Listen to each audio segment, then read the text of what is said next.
ഈ നോട്ടീസ് ഞാൻ കണ്ടു. ഭാരതം, രാമായണം, ശ്രീമദ് ഭഗവത്ഗീത. അതിൽ ഭാരതം, ശ്രീമദ് ഭഗവത്ഗീത എന്ന് രണ്ടായിട്ട് വേണ്ട. ഭാഗവതം, രാമായണം, ഭാരതം എന്നിങ്ങനെ ആക്കിയാൽ മതി. കാരണം ശ്രീമദ് ഭഗവത്ഗീത ഭാരതത്തിലുള്ളതാണല്ലോ. ഭീഷ്മപർവത്തിലുള്ള 700 ശ്ലോകമാണ് ശ്രീമദ് ഭഗവത്ഗീത. അപ്പോഴത് മൂന്നും കൂടി ചേർത്ത് ഭാഗവതം പഠിക്കാതെ നിന്നിട്ട് കാര്യമില്ല. കാരണം ഭാഗവതം എന്ന് പറയുന്നത് എങ്ങനെ എഴുതി എന്നുള്ളതിൻ്റെ പശ്ചാത്തലം നമ്മൾ നോക്കുമ്പോൾ നമ്മളത് മനസ്സിലാവും. ശ്രീമദ് ഭഗവത്ഗീത ഉൾക്കൊള്ളുന്ന ഭാരതം എഴുതിയതിന് ശേഷം വ്യാസൻ എന്ന് പറയുന്ന പ്രപഞ്ചത്തിലെ മുഴുവൻ അറിവിനെയും 4 പകുത്തെടുത്ത് നമ്മുടെ മുമ്പിൽ വച്ചു നിന്ന ജ്ഞാനസ്വരൂപനായ പ്രപഞ്ചത്തിന്റെ അറിവിനെ മുഴുവൻ സ്വാംശീകരിച്ചെടുത്ത വേദവ്യാസൻ എന്ന സമാനതകളില്ലാത്ത യോഗാചാര്യനോ എന്ത് വിശേഷിച്ചാലും അധികമാവില്ല. അദ്ദേഹം ദുഃഖിതനായിട്ടിരിക്കുന്നു. ദുഃഖത്തിന്റെ ആഴത്തെക്കുറിച്ചാണ് നമ്മൾ മനസ്സിലാക്കേണ്ടത്. ആരാ ദുഃഖിതൻ? വ്യാസൻ. സർവജ്ഞാനവും കിട്ടി അദ്ദേഹത്തിനും ദുഃഖമോ. അദ്ദേഹം ഉണ്ടാതിടത്ത് ഇരിക്കുകയാണ്. അപ്പോഴേക്കാണ് അതുവഴി ബ്രഹ്മദേവൻ പോയി, എന്താ വ്യാസൻ ഇങ്ങനെ ഇരിക്കണേ? ഒന്നും പറയാനൊന്നും പറ്റണില്ല, വല്ലാത്ത വിഷമം. ഉടൻ തന്നെ നാരദൻ വന്ന് ചോദിച്ചു, നല്ല സുന്ദരക്കുട്ടപ്പനായിട്ട് നല്ല മനഃശക്തിയോടുകൂടി ഇരിക്കൂ, ഒന്നും പറ്റണില്ലെന്നേ. ബ്രഹ്മദേവനും വ്യാസനും നാരദനും കൂടെ പറഞ്ഞു, അതിന് ഒരൊറ്റ മാർഗമേ ഉള്ളൂ. എന്താ? ഭാഗവതം എഴുതണം. അപ്പോഴാ ദുഃഖമൊക്കെ മാറും. അതുകൊണ്ടാണ് പ്രധാനപ്പെട്ട എല്ലാ ചടങ്ങുകൾക്കും, എല്ലാ പ്രധാനപ്പെട്ട ഉത്സവ കേന്ദ്രങ്ങളിലും വീടുകളിലും മനക്ലേശമോ മനസ്സംഘർഷമോ മരണാനന്തര കാര്യങ്ങളോ അതിനും അപ്പുറമായ ദുഃഖ കാരണങ്ങളോ ഒക്കെ വരുമ്പോൾ ഭാഗവത പാരായണത്തിന് വേണ്ടി ആളുകളെ വിളിക്കുന്നത്. ഒരു ഗുണമുള്ളത്, നമ്മൾ ആളിനെ വിളിച്ച് തെക്കേ മുറിക്കകത്തിരിക്കും, അവരെവിടെ ഇരുന്ന് വായിക്കും. അവർ വൈകിട്ടാവുമ്പോൾ 5 മണിയാവും. കഴിഞ്ഞോണം 350 കൊടുത്തത്, കൂടുതൽ കൊടുത്ത് ശീലിപ്പിക്കുകയൊന്നും ചെയ്ത 400 തവണ നീ കൊടുക്കണം, നീ കൊടുത്തോ എന്ന് പറഞ്ഞ് ഈ സാധനത്തിനെ അങ്ങ് മാറ്റുന്ന ഒരവസ്ഥയ്ക്ക് മാറ്റം വരണം. ഇതുപോലുള്ള പഠനങ്ങൾ, സനാതനം എന്ന് പറഞ്ഞാൽ കാലദേശ അതിരുകൾക്ക് അപ്പുറമായിട്ടുള്ള ജ്ഞാനമാണ് സനാതനം. അവിടെ പ്രത്യേകിച്ചൊന്നുമില്ല. 7 ഭൂഖണ്ഡങ്ങളുടെ നമ്മുടെ കണക്കിലാണത്. ഭഗവത്ഗീതയിൽ 11-ാം അധ്യായത്തിൽ ഭഗവാൻ വിശ്വരൂപം കാണിക്കുമ്പോൾ അർജുനൻ ചോദിക്കുന്നു, എന്റെ പൊന്നു ഭഗവാനെ, എനിക്ക് ഈ ചതുർബാഹു സമന്വിതനായി നിൽക്കുന്ന വിഷ്ണു ഭഗവാനെ അല്ലാതെ ഈ ലോകം മുഴുവൻ നിറഞ്ഞു നിൽക്കുന്ന എന്റെ വിഷ്ണു ഭഗവാനെ എനിക്കൊന്ന് കാണണമല്ലോ എന്ന് ചോദിച്ചവൻ പറഞ്ഞു, നിന്റെ ഈ കൊച്ചു കണ്ണുകൊണ്ട് പറ്റൂടാതെ. ഉടൻ തന്നെ പറഞ്ഞു, അതിനുള്ള പകരം കണ്ണ് തരുമോ? അങ്ങനെ പകരം കണ്ണ് കൊടുത്തു. ആ കണ്ണിന്റെ പേരാണ് ജ്ഞാനക്കണ്ണ്. ജ്ഞാനക്കണ്ണ്. നമ്മുടെ ഒന്നും കണ്ണ് ജ്ഞാനക്കണ്ണാണോ എന്ന് നമ്മൾ സ്വയം തീരുമാനിച്ചാൽ മതി. ഒരുപാട് സമുദ്രങ്ങൾ, ഒരുപാട് വൻകരകൾ, ഒരുപാട് ഭൂഖണ്ഡങ്ങൾ, ഒരുപാട് പ്രപഞ്ചം, ഒരുപാട് നദികൾ, ഒരുപാട് വനങ്ങൾ, ഒരുപാട് മൃഗങ്ങൾ, ഒരുപാട് പക്ഷികൾ, ഇങ്ങനെ മൃഗാദികൾ, അങ്ങനെ എല്ലാം കണ്ട് ഇങ്ങനെ നിന്നപ്പോഴേക്ക് ചെന്നടുത്ത് എന്നിട്ട് പറഞ്ഞു, ആ കണ്ണങ്ങ് എടുക്കണേ, എനിക്ക് ആ 4 കൈയുമായിട്ട് നിൽക്കുന്ന ആളിനെ കണ്ടാൽ മതി, എനിക്ക് സമനില തെറ്റിപ്പോണു, അത് തിരിച്ചെടുക്കാൻ പറഞ്ഞു. അതാണ് ഭഗവാൻ. അനുഷ്ഠാനവും ആചാരവും എന്നുള്ളതിൽ ഏറ്റവും പരമപ്രധാനമായിരുന്നു. അക്ഷരം പഠിക്കാത്ത, സംസ്കൃതം പഠിക്കാത്ത, യാതൊരു പ്രാഥമിക വിദ്യാഭ്യാസം പോലുമില്ലെങ്കിലും ത്രിസന്ധ്യ സമയത്ത് കൃത്യമായി വിളക്ക് കത്തിച്ച് നാമം ചൊല്ലുന്ന ഒരു മഹത്തായ പാരമ്പര്യത്തിന്റെ പിന്മുറക്കാരാണ് നമ്മൾ. എത്ര വീട്ടിലാണ് നാമം ചൊല്ലണേ? വിളക്കം കത്തിച്ച് NH-ന്റെ സൈഡിൽ കൂടെ നടന്നു പോകും. അവനവന്റെ വീട്ടിൽ വിളക്ക് കത്തിച്ചാൽ പോരെ? അവനവന്റെ വീട്ടിലാണ് വിളക്ക് കത്തിക്കേണ്ടത്. ഞാൻ നിങ്ങളുടെ മുമ്പിൽ ഇങ്ങനെ നിന്ന് സംസാരിക്കുന്നുവെങ്കിൽ അതിന് കാരണം എന്റെ അഹംഭാവവും എന്റെ പാണ്ഡിത്യക്കെട് ഗർവൊന്നുമല്ല. പിന്നെയോ, എന്റെ അപ്പനും അമ്മയും നാമം ചെല്ലുന്നത് കൃത്യമായി കണ്ടതുകൊണ്ടാണ്. എന്റെ അച്ഛനും അമ്മയും നാമം ചെല്ലുന്നത് കണ്ടതുകൊണ്ടാണ്. ഇന്നും നല്ലതുപോലെ നാമം ഇയാൾ എന്താ കളിക്കണേ? മൊബൈലിൽ കളിക്കണം, എഴുതിയെടുക്കണം. പേരെന്തോന്ന് മക്കളെ? പേരെന്തോന്ന്? വീടെവിടെ മക്കളെ? Very good. അപ്പോഴെഴുതിക്കോളാം. അപ്പോൾ ആ നാമം ജപിക്കുന്നത് ഇന്ന് നോക്കൂ, ഇന്നുമുണ്ട്. വൈകിട്ടാകുമ്പം എഴുന്നേക്കാൻ വയ്യാത്ത അമ്മമാര് എഴീച്ചു കൊണ്ടുവന്ന് പിത്തളയിലെ ആ നിലവിളക്കിനെ ചകിരിയും ചാമ്പലും പുളിയും ഒക്കെ കുടയിച്ച് തേച്ച് മിനിക്ക് സ്വർണ്ണ വർണ്ണമാക്കി കൊണ്ട് ചരിച്ചു വച്ചിട്ട് ത്രിസന്ധ്യ സമയമാവുമ്പം കൃഷ്ണ നാരായണ എന്ന് വിളിച്ചിട്ട് കൊണ്ടുവന്ന് വിളക്ക് കത്തിക്കും. വിളക്ക് തങ്കപ്പൻ തമ്പീരെ കടയിൽ നിന്ന് മേടിക്കുന്ന അലങ്കാര സാധനമല്ല. ആ വിളക്കിനൊരു മഹാസത്യമുണ്ട്. എന്താണെന്നറിയോ? ആയിരിക്കുന്ന വിളക്ക് ഇനിയെങ്കിലും അറിഞ്ഞുകൂടാത്തൊരു കേൾക്കുക. ആ വിളക്കെന്ന് പറയുന്നത് അടിയിൽ തട്ടിയിരിക്കുന്നത് ബ്രഹ്മാവ്, ആ തണ്ടെന്ന് പറയുന്നത് വിഷ്ണു, മുകളിലിരിക്കുന്ന തട്ടെന്ന് പറയുന്നത് ശിവൻ, അതിലേക്ക് ഒഴിക്കുന്ന എണ്ണ വിഷ്ണു, അതിലെ തിരി എന്ന് പറയുന്നത് ശിവൻ, കത്തിക്കുന്ന ജ്വാല വിളക്ക് ദീപം എന്ന് പറയുന്നത് ലക്ഷ്മി ദേവി, അതിന്റെ വെളുത്ത പ്രകാശം ശ്രീ സരസ്വതി. എന്താ? അതുകൊണ്ട് താഴെയിരിക്കുന്ന തട്ട് ബ്രഹ്മാവ്, തണ്ട് വിഷ്ണു, മുകളില് ശിവൻ, ഒഴിക്കുന്ന എണ്ണ വിഷ്ണു. വിഷ്ണു എന്നാൽ ഊർജം എന്നാണ് വാക്കിന്റെ അർത്ഥം. ഊർജത്തെ നിർമ്മിക്കാനോ നശിപ്പിക്കാനോ കഴിയില്ല. ഊർജ തന്ത്രശാസ്ത്രം എപ്പോഴും ഇവിടെ വിഷ്ണു ഉണ്ടായിരിക്കും, ഊർജം ഉണ്ടായിരിക്കും. അപ്പോൾ അതിൽ കത്തിക്കുമ്പോ ആ ജ്വാല വരും, ലക്ഷ്മിയാണ്. അതിൽ തേജസ് വരുന്നു, സരസ്വതി. ആരെയൊക്കെ? ബ്രഹ്മ വിഷ്ണു മഹേശ്വരന്മാരെയും ലക്ഷ്മി ദേവിയെയും ശ്രീ സരസ്വതിയെയും അവിടെ അടുത്തെടുത്ത് ചമ്രം പടഞ്ഞിരുന്ന അമ്മമാര്, മുത്തശ്ശിമാര് രാമ രാമ രാമ രാമ രാമ രാമ പാഹിമ രാമപാദം ചേരണേ മുകുന്ദ രാമ പാഹിമ. അയോധ്യയില് പ്രാണപ്രതിഷ്ഠ നടത്തി 12:32 നമ്മുടെ ആരാധ്യനായ പ്രധാനമന്ത്രി ആ 11 ദിവസത്തെ കൃത്യമായ ഉപാസനയ്ക്ക് ശേഷം ഒരു നേരം വെള്ളം മാത്രം കുടിച്ചു കിടന്നിട്ട് മുഖ്യ യജമാനനായി വന്നു നിന്നുകൊണ്ട് ആ പ്രാണപ്രതിഷ്ഠ, അയോധ്യ രാമന്റെ പ്രതിഷ്ഠ നടത്തി. എല്ലാം കഴിഞ്ഞു, തൊഴുതു. കാണണമായിരുന്നു ആ കാഴ്ച. അന്ന് വൈകിട്ട് എല്ലായിടത്തും ബർമസലി, അടപ്രഥമൻ എല്ലാം ഉണ്ടായിരുന്നു. പിറ്റേന്നോട്ട് നാമം ചൊല്ലിയ നമ്മളാ ടൈപ്പല്ല. പിറ്റേന്നോട്ട് നാമം ചൊല്ലിയോ? രാമ രാമ രാമ എന്ന് വിളിച്ച് ത്രിസന്ധ്യ സമയത്ത് വീട്ടിൽ വിളക്ക് കത്തിച്ച് നാമം ചൊല്ലിയോ? ഇല്ല. രാമ എന്ന് പറയുന്നത് ദശരഥ മഹാരാജാവിന്റെ മൂത്ത പുത്രൻ, സീതയുടെ പതി, എല്ലാവർക്കും വെളിച്ചം നൽകുന്നവൻ. അതിനപ്പുറമുണ്ട് രാ, ഇരുട്ട്, മായണം. എന്റെ ഉള്ളിൽ ഇരുട്ടാണ് ഇരിക്കുന്നത്, എല്ലാവരുടെയും ഉള്ളിൽ ഇരുട്ടാണ്.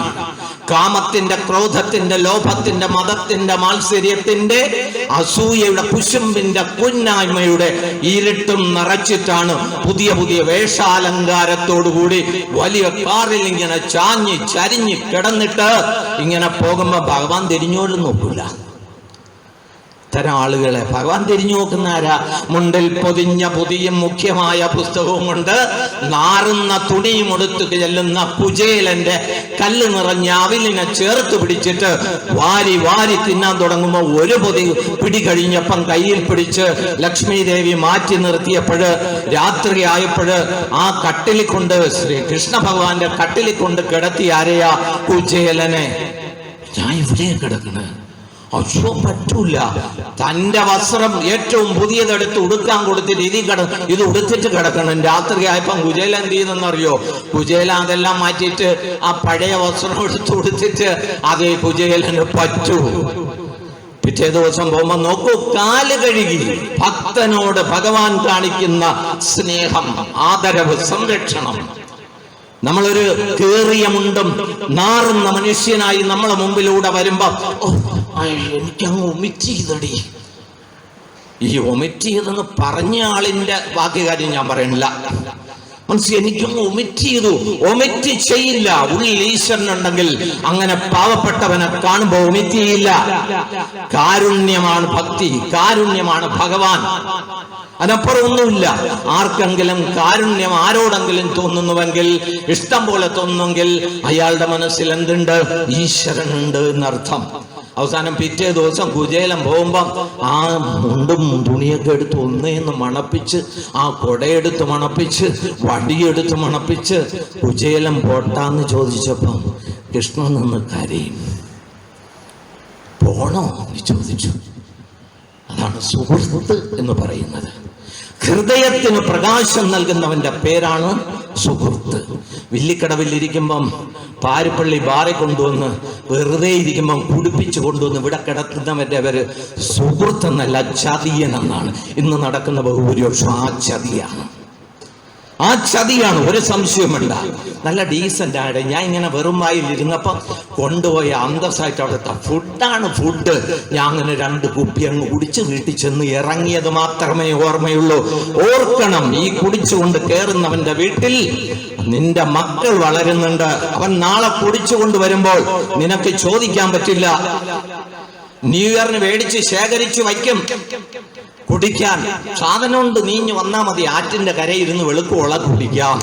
നാമം ജപയുടെ രാമ രാമ രാമ, എന്റെ ഉള്ളിലെ ഇരുട്ട് മാറണേ, എന്റെ ഉള്ളിലെ കാമത്തിന്റെ ക്രോധത്തിന്റെ പത്രത്തിൽ വായിക്കാറില്ലേ, 90 വയസ്സായ അപ്പൂപ്പൻ 6 വയസ്സായ പെൺകുട്ടിയെ, ബാക്കി ഞാൻ പറയില്ല, ഞാൻ ഭാവിയായി പോകും. കാമം കാമം ക്രോധം ഒന്ന് പറഞ്ഞ് രണ്ടാമത്തേന് ഇന്ന് വൈകിട്ട് അവനെ വെട്ടും. 5 പേര് ചെല്ലുന്നു, വെട്ടുന്നു, മുറിക്കുന്നു, തീർന്നു. ലോഭം, അത്യാഗ്രഹം, കുശുമ്പ്. ഒരു പാവപ്പെട്ട അന്ത്യാപീസിൽ പോണ ഒരു കുട്ടിയുടെ കൊച്ച് നല്ല മാർക്ക് മേടിച്ച് പാസ്സായ, ചുമ്മാ വേണ്ടി അതങ്ങനെ ജയിക്കാനൊന്നും വഴിയില്ല. ഇവിടെ 3 നില വീട്ടിൽ ഇങ്ങനെ AC ഉള്ള വീട്ടിൽ അവിടെ പഠിച്ചിട്ട് എൻ്റെ മോക്കൊന്നും കിട്ടിയില്ല. പിന്നെയാണ് അവക്ക് കിട്ടുന്നത്. എന്താ? അസൂയ, കുശുമ്പ്, ഇങ്ങനെ കറുത്തിരിക്കുന്ന സാധനങ്ങളെ രാമ രാമ രാമ രാമ രാമ രാമ രാമ ഇതുള്ളിൽ വരല്ലേ എന്ന് പ്രാർത്ഥിക്കുന്നതിനാണ് നമ്മുടെ കാലങ്ങളിൽ രാമ രാമ രാമ എന്ന് വിളിച്ചത്. ആരെയൊക്കെ സാക്ഷി നിർത്തി? ബ്രഹ്മ വിഷ്ണു മഹേശ്വരനെയും ലക്ഷ്മി ദേവിയെയും ശ്രീ സരസ്വതിയെയും സാക്ഷി നിർത്തിക്കൊണ്ടാണ് ഈ അമ്മമാരും മുത്തശ്ശിമാരും. ഇന്നും നല്ല ചെറുപ്പക്കാരുണ്ട്, നാമം ജപിക്കുന്നവരുണ്ട്, കൃത്യമായി പ്രാർത്ഥിക്കുന്നവരുണ്ട്. ആ സംസ്കാരത്തിലേക്ക് തിരിച്ചു കൊണ്ടുപോകുന്നതിനാണ് ഇതുപോലുള്ള ധർമ്മത്തിന്. ധർമ്മം എന്ന വാക്കിന് എന്താ? ധർമ്മം എന്ന വാക്ക് ധർമ്മം വേറെ, ധർമ്മ സംസ്ഥാപനാർത്ഥായ സംഭവാമി യുഗേ യുഗേ എന്ന് എളുപ്പത്തിൽ പറയുന്നുണ്ട്. അതിനു മുമ്പൊരു കാര്യമുണ്ട്. എന്താണെന്നറിയാമോ? പരിത്രാണായ സാധൂന വിനാശായ ച ദുഷ്കൃത ധർമ്മ സംസ്ഥാപനാർത്ഥായ സംഭവാമി യുഗേ യുഗേ. നമ്മൾ എളുപ്പത്തിൽ ഒരു കാര്യം ചെയ്യും, എന്തെങ്കിലും വിഡ്ഢിത്തരം ചെയ്തിട്ട് അവസാനം പറയും സംഭവിക്കേണ്ടത് സംഭവിക്കും, സംഭവാമി യുഗേ യുഗേ. ആർത്തവുമായിട്ട് ഒരു ബന്ധവുമില്ല. മനസ്സിൽ നീ വിഷമിക്കേണ്ടടാ, സംഭവിക്കേണ്ടത് സംഭവിക്കും, സംഭവാമി യുഗേ യുഗേ. അതും ഇതുമായിട്ട് ഒരു ബന്ധവുമില്ല. എന്താണ്? പരിത്രാണായ സാധൂന, പരിത്രാണം രക്ഷിക്കുക, സംരക്ഷിക്കുക. സാധു പാവപ്പെട്ടവൻ, ഭക്തൻ. ഒരാൾ സാധുവാകണമെങ്കിൽ അയാൾ തികഞ്ഞ ഭക്തനാകണം. ആ ഭക്തനെ സംരക്ഷിക്കാൻ വിനാശായ ച ദുഷ്കൃത, ദുഷ്കൃതമായിട്ടുള്ള കർമ്മങ്ങൾ ചെയ്യുന്നവന്റെ അടിമപ്പെട്ടുകൊണ്ട് പാവപ്പെട്ട ഭക്തൻ ഏതെങ്കിലും തരത്തിലുള്ള ഉത്കണ്ഠ ഉണ്ടാകുന്നുവെങ്കിൽ അപ്പടി ഞാൻ വരും. സനാതനം കാലദേശ പരിമിതികൾ ഒന്നുമില്ലാതെ ഈ അണ്ടകടാഹം മുഴുവൻ നിറഞ്ഞു നിൽക്കുന്ന എന്താണോ അതാണ് സനാതനം. ഈശ്വരൂപത്തിൽ കണ്ടത് അതാണ്. ഇയാൾക്ക് പോണമെന്നുള്ളത് കൊണ്ടല്ലേ ഒരു വിമിഷ്ടമൊക്കെ വരണേ, പൊക്കോളൂ. അതുകൊണ്ട് ധർമ്മ സംസ്ഥാപനാർത്ഥായ, അങ്ങനെ പാവപ്പെട്ട ഭക്തജനങ്ങളെ സംരക്ഷിക്കാൻ ഞാൻ അവതരിക്കും. സംഭവാമി യുഗേ യുഗേ. ആരെ രക്ഷിക്കാനാണ്? നമ്മളെ രക്ഷിക്കുമെന്ന് നമ്മൾ സ്വയം വിലയിരുത്തിയാൽ മതി. നമ്മൾ ഭക്തനാണോ എന്ന് നമ്മൾ സ്വയം വിലയിരുത്തിയാൽ മതി. അതുകൊണ്ടാണ് അദ്ദേഹം കംസനെ നിഗ്രഹിക്കുന്നതിന് വേണ്ടി അവതരിച്ചത്, കൃഷ്ണനായി വന്നത്. അദ്ദേഹത്തിന്റെ സഹോദരിയായ ഏറ്റവും തികഞ്ഞ ഭക്തിയാൽ നിറഞ്ഞിരുന്ന ദേവകി എന്ന സഹോദരിയെ, കൃഷ്ണന്റെ മാതാവിനെ നിരന്തരം പീഡിപ്പിച്ച് വളരെ വൈഷമ്യത്തിലെത്തിയപ്പോഴാണ് കംസനെ കൊല്ലാൻ ആരെത്തിയത്? കൃഷ്ണനായി അവതരിച്ചത്. പ്രഹ്ലാദ സ്തുതി ഒന്ന് ആലോചിച്ച് നോക്കണം. പ്രഹ്ലാദ സ്തുതി, അതിനും അപ്പുറമായ ഒരു ഭക്തി സാന്ദ്രമായ പ്രാർത്ഥനയില്ല. ഹിരണ്യശിബുവിന്റെ പുത്രനാണ് പ്രഹ്ലാദൻ. പ്രഹ്ലാദൻ എവിടെ നിന്ന് വിളിച്ചാലും ഭഗവാൻ വിഷ്ണു നോക്കും. അവസാനം സ്വന്തം പിതാവ് തന്നെ മഹാവിഷ്ണുവിനെ ഭജിക്കുന്നത് കൊണ്ട് മനം നൊന്ത് യവൻ എന്നെ വെല്ലുവിളിക്കുന്നു എന്ന് പറഞ്ഞിട്ട് പ്രഹ്ലാദനെ കൊല്ലാൻ തീരുമാനിച്ചപ്പോൾ അപ്പൊ ആ ഹിരണ്യശിപുവിനൊരു വരം കിട്ടിയിട്ടുണ്ട്. ഈ ഭവമാന്മാര് ഒരു തൊഴിലുമില്ലെങ്കിലും വാരി വരങ്ങളങ്ങ് കൊടുക്കും കേട്ടോ. അവന്മാര് കിടന്നു അങ്ങനെ വരം കിട്ടിയത് എന്താ? ആകാശത്തും വായുവിലും തറയിലും ഒന്നും വച്ച് ആരെ കൊന്നുകൂടാ, ഹിരണ്യശിപുവിന് കൊന്നുകൂടാ. തൂണ് പിളർന്നുകൊണ്ട് നരസിംഹമൂർത്തിയായി അവതരിച്ച് ആരെ കൊന്നു? പ്രഹ്ലാദനെ രക്ഷിച്ചു. അതാണ് ധർമ്മ സംസ്ഥാപനാർത്ഥായ എന്ന് പറയുന്നത്. ഒരൊറ്റ വരി നിങ്ങൾ അതിൽ നിന്ന് മനസ്സിലാക്കിയാൽ മതി. യഥാർത്ഥന ഭക്തനെ സംരക്ഷിക്കാൻ ആര് വരും? ഭഗവാൻ വരും. ഇതാണ് നമ്മൾ മനസ്സിലാക്കുന്നത്. അതിന് നമ്മൾ എന്ത് ചെയ്യണം? ത്രിസന്ധ്യ സമയത്ത് വിളക്ക് കത്തിച്ച് പ്രാർത്ഥിക്കണം. ഇതാണ് ഏറ്റവും. വിളക്ക് കത്തിച്ച് പ്രാർത്ഥിക്കണം, രാമായണം വായിക്കണം, ഭാഗവതം വായിക്കണം. എത്ര വീട്ടിലാ കയറുന്ന മുറിയിൽ രാമായണമുള്ള? പണ്ട് കയറുമ്പോൾ ഒരു ചെറിയ സ്റ്റൂളില്, കട്ടിലൊക്കെ ചെറുതായിരിക്കും, തറയിൽ പനയോളപ്പായിലാണ് ആയിരിക്കും കിടന്നിട്ടുള്ളത്. കയറുന്ന മുറിയിൽ ഒരു ചെറിയ സ്റ്റൂളിൽ ഭാഗവതവും രാമായണവും ഭഗവത്ഗീതയോ സന്ധ്യാനാമങ്ങളോ ഒക്കെ കാണും. ഇപ്പം ഭിത്തി നിറച്ച് LED TV ഇല്ലെങ്കിൽ കാണൂല. അപ്പുറത്തെ ആണുങ്ങളുള്ള വീട്ടിൽ LED. ഇവിടെ കിടക്കുന്ന ഒരു മാക്കോതയെ കൊണ്ട് ഇത് മേടിക്കാൻ പറ്റൂല. നിങ്ങളാ ആണ് എന്ന് പറയുമ്പം പോയി മേടിച്ചോണ്ട് പോയി, ലോൺ എടുത്തായാലും മേടിച്ചോണ്ട് വരും, കൊണ്ടുവന്ന് വയ്ക്കും. അതിൽ കാണും. നാമം ചെല്ലക്കമില്ല, ഒന്നുമില്ല. നാമം ചെല്ലണ സമയം കഴിയുമ്പോൾ ഒരു സാധനം വരും, പരസ്പരം വരും, കാണും, കിടക്കും, നോവും. പിന്നെ ഒന്നും കഴിച്ചൊന്നുമില്ലടി, ഞാൻ പെണ്ണിന്റെ വിഷമം കണ്ടങ്ങ് കിടന്ന്. മനോരോഗികളായി പോകുന്ന ഈ അവസ്ഥയ്ക്ക് മാറാനാണ് ക്ഷേത്രങ്ങൾ ഉണ്ടാക്കിയത്, നാമം ചെല്ലാൻ പറഞ്ഞത്. ക്ഷേത്രങ്ങളിൽ പോണല്ലോ, ഉത്സവം നടന്നല്ലോ, ഉത്സവങ്ങൾ കഴിഞ്ഞല്ലോ. ക്ഷേത്രം എന്ന വാക്കിനർത്ഥം എന്താ?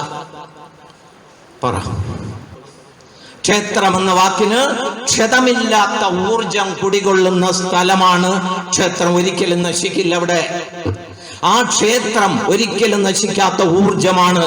ആ വിഗ്രഹം എന്ന വാക്കിനർത്ഥം വിശേഷമായി ഗ്രഹിക്കേണ്ടതേതോ അതാണ് വിഗ്രഹം.